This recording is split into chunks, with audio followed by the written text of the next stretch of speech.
करना, इसके लिए जिनके हौसले नहीं है वो बैठ करके इतनी चर्चा के बाद उन्होंने उठाए हुए सवालों के जवाब भी सुनने की हिम्मत नहीं है। इन्होंने ये अपर हाउस को अपमानित कर रहे हैं। इस अपर हाउस बिना बेरोक टोक बोलने का सुअवसर दिया। आज वो सदन छोड़कर नहीं गए हैं, मर्यादा छोड़कर गए हैं। आज उन्होंने मुझे पीठ नहीं दिखाई है, भारत के संविधान को पीठ दिखाई है। आज उन्होंने मेरा अनादर और आपका अनादर नहीं किया है, उस शपथ का अनादर किया है जो संविधान के तहत ली है। भारत के संविधान की इससे बड़ी अपमानित बात नहीं हो सकती। 140 करोड़ देशवासियों ने जो निर्णय दिया है, जो जनादेश दिया है, इसे ये पचा नहीं पा रहे हैं और कल उनकी सारी हरकतें फेल हो गई। तो आज उनका वो लड़ाई लड़ने का भी हौसला नहीं था। डिमांड कर रही थी, मांग रही थी, हम ध्यान खींच रहे थे चेयरमैन साहब, ना हमको वो मौका नहीं मिला। मैं फिर प्रधानमंत्री से खुद रिक्वेस्ट किया, 1 बार 2 बार 3 बार, लेकिन उन्होंने भी उसको नकार दिया। मैं जो झूठ बातें उन्होंने बोली है ये पूरे मेरे पास है।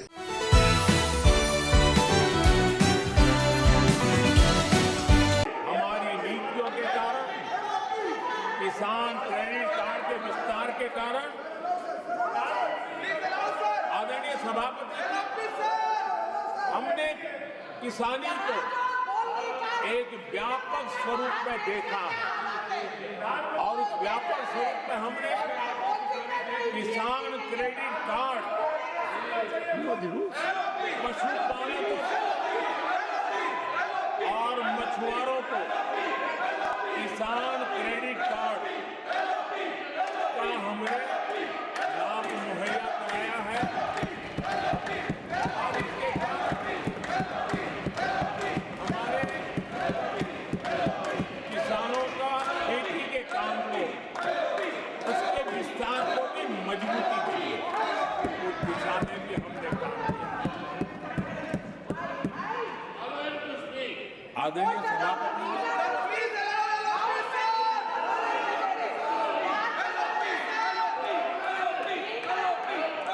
कांग्रेस के कार्यकाल में 10 साल में एक बार किसानों की कर्ज माफी की बहुत डोल पिटे गए और एक बढ़ चढ़ करके बातें बता करके किसानों को गुमराह करने का भरसक प्रयास किया गया था।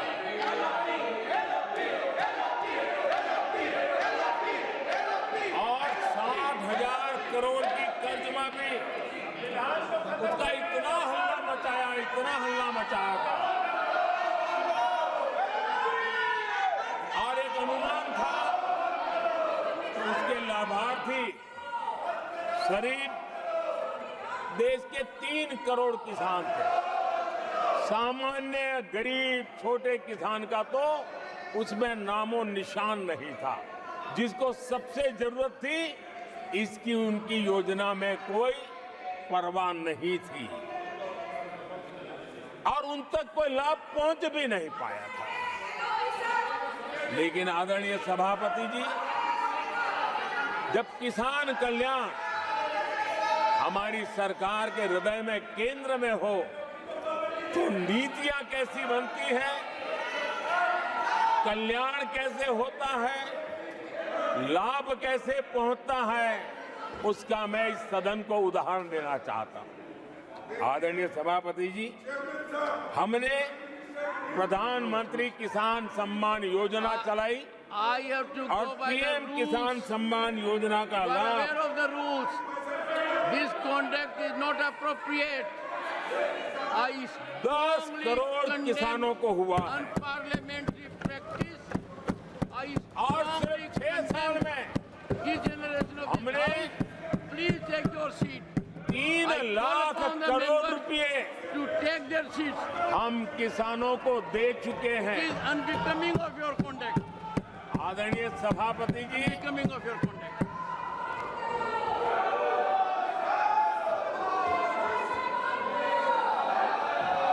आदरणीय सभापति जी, देश देख रहा है झूठ फैलाने वालों की सत्य सुनने की ताकत भी नहीं होती।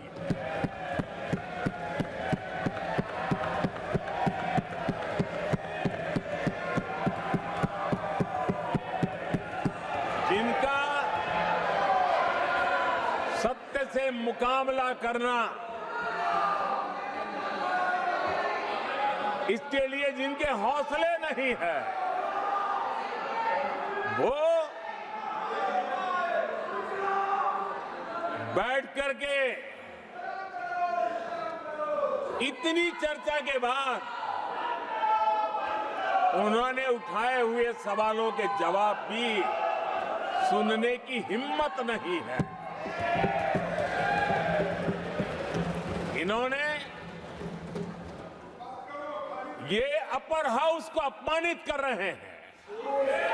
इस अपर हाउस की महान परंपरा को अपमानित कर रहे हैं। आदरणीय सभापति जी,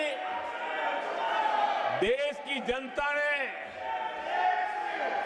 हर प्रकार से उनको इतना पराजित कर दिया है कि अब उनके पास गली मोहल्ले में चीखने के सिवाय कुछ बचा नहीं। नारेबाजी, हो हल्ला और मैदान छोड़ के भाग जाना, यही उनके नसीब में लिखा हुआ है। माननीय सदस्यगण, अत्यंत दर्दनाक, पीड़ादायक, अमर्यादित आचरण से देखकर मैं हूं। शासन तीसरे निरंतर लगातार काल में है। 6 दशक के बाद मैंने चर्चा की और मैंने अनुरोध किया कि प्रतिपक्ष के नेता को बिना बेरोक टोक बोलने का सुअवसर दिया। आज वो सदन छोड़कर नहीं गए हैं, मर्यादा छोड़कर गए हैं। आज उन्होंने मुझे पीठ नहीं दिखाई है, भारत के संविधान को पीठ दिखाई है। आज उन्होंने मेरा अनादर और आपका अनादर नहीं किया है, उस शपथ का अनादर किया है जो संविधान के तहत ली है। भारत के संविधान की इससे बड़ी अपमानित बात नहीं हो सकती। ऐसा कैसे हो सकता है?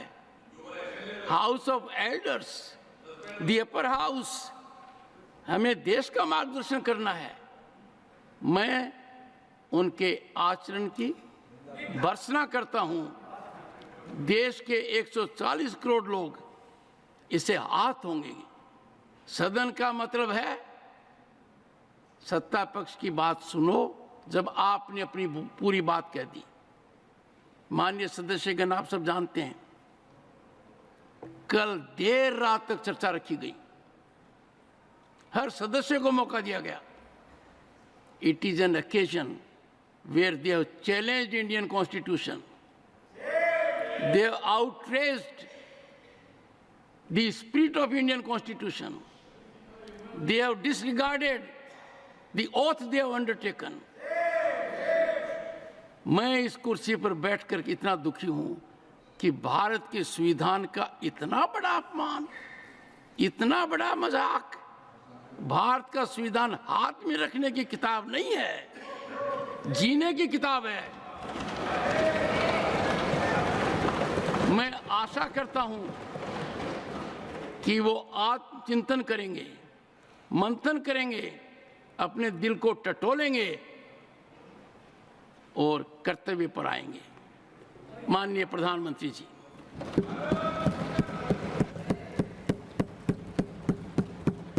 आदरणीय सभापति जी, आपकी वेदना मैं समझ सकता हूं।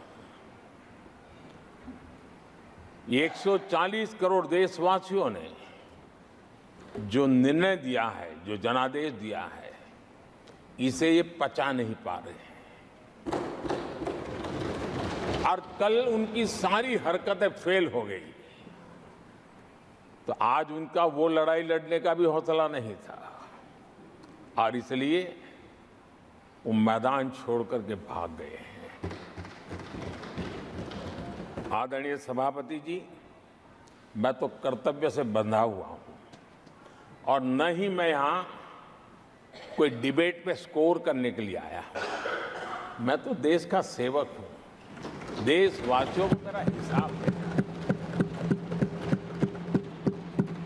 देश की जनता को मेरे पल पल का हिसाब देना, मैं उसे अपना कर्तव्य मानता हूं। और बार बार ये भी कहते हैं कि बार बार ये भी कहते हैं बाबा साहब अंबेडकर को इन्होंने इज्जत नहीं दी, उन्होंने सब कुछ उनको हरा दिया। ऐसी गलत बातें यहां पर भी कही गई, वहां पर भी वो कहे। कल हमारे नड्डा साहब ने वहां भी कहा, अब ये भी यहां कहेंगे। फिर भी मैं आपको बताना चाहता हूं, ड्राफ्टिंग कमेटी के चेयरमैन बाबा साहब अंबेडकर ने अपने शब्दों में कहा है कि मुझे बहुत आश्चर्य हुआ था जब प्रारूप समिति ने मुझे अपना अध्यक्ष चुना। सुन रहे हैं आप? समिति में मुझसे बड़े, मुझसे बेहतर और मुझसे सक्षम लोग थे। ये कांग्रेस पार्टी के अनुशासन का ही कमाल है कि प्रारूप समिति संविधान सभा में संविधान को हर धारा और हर संशोधन के बारे में निश्चित जानकारी के साथ प्रस्तुत कर सकी। कौन करे? कांग्रेस वाले करे। और इसको बाबा साहब अंबेडकर ने कहा और ये कहते हैं इन्होंने विरोध किया, उन्होंने ये किया, उनका अपमान किया। आगे मैं बताऊंगा। इसलिए संविधान सभा के समक्ष संविधान के प्रारूप के अबाध रूप से प्रस्तुत किए जाने के समस्त श्रेय पर कांग्रेस पार्टी का हक बनता है। ये बात मैं कहने वाला था और मेरी बात सुन रहे नहीं। मैं मिनटों से हाथ उठा रहा हूं। हमारे सभी पार्टी, इंडिया गठबंधन पार्टी पूरी उठ के डिमांड कर रही थी, मांग रही थी। हम ध्यान खींच रहे थे चेयरमैन साहब, ना हमको वो मौका नहीं मिला। मैं फिर प्रधानमंत्री से खुद रिक्वेस्ट किया, एक बार, दो बार, तीन बार, लेकिन उन्होंने भी उसको नकार दिया। मैं जो झूठ बातें उन्होंने बोली है ये पूरे मेरे पास है। और कैसा ये लोग आज सदन में बोलते हैं, सदन के बाहर बोलते हैं, ये समझे हैं वो ही पढ़े लिखे हैं और गलत बातें बोलने में माहिर है।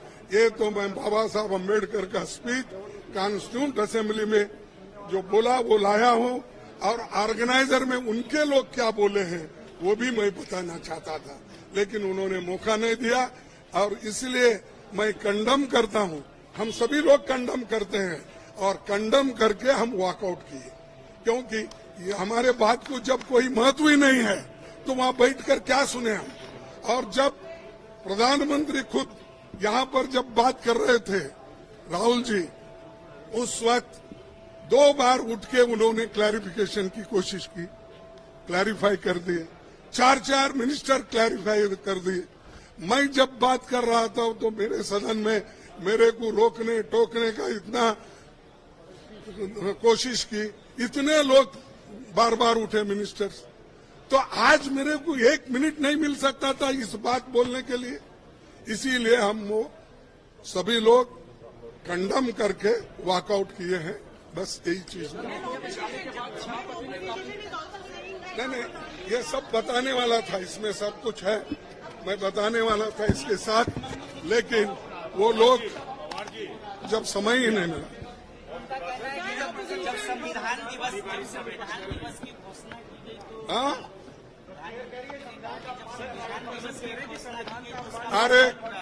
अरे 26 जनवरी ये तो संवैधानिक घोषणा है। उन्होंने क्या घोषणा करते हैं?